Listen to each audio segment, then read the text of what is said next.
So how did you know? I mean, there's not as many women becoming religious today, so what happened with you? How do you differentiate? I imagine that most women know that they're loved by the Lord and desire to do something great for him. How do they know that they're called to religious life? Like, what is the turning point? Very good question. I think it is, do you know yourself? I think I came to know that God was calling me to be specifically a religious sister the more I gave myself away.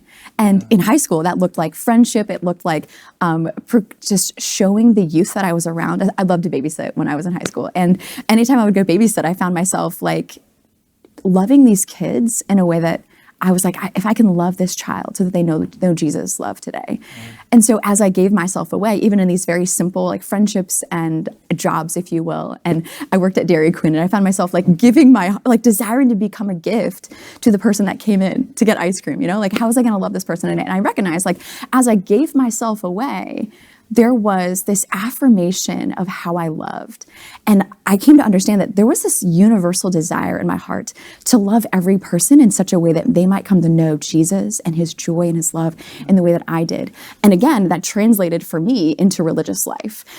I don't know that it's, obviously it's gonna look very different for each person, but to make a gift of your life on a daily basis, that is universal.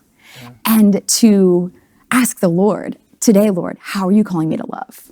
To be intentional about living your daily vocation, right? That daily vocation to holiness. I think that's how one might come to know little by little.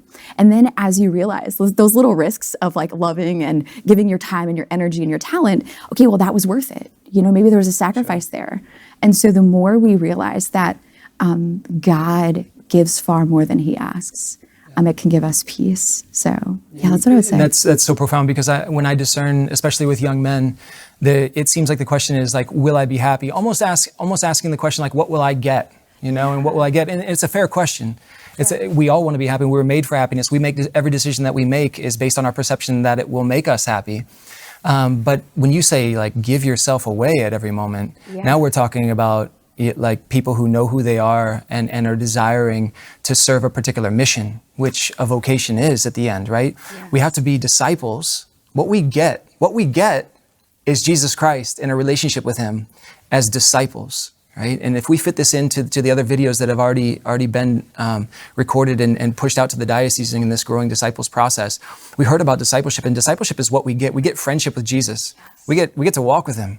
Like that's part of who we are. So we're in friendship, right? And then vocation is really how we evangelize, right? Like through our vocation, now we become who we're made to be. And these are, even the Catechism will say that these are the vocations, or these are the sacraments of mission, right? That we're sent out on mission.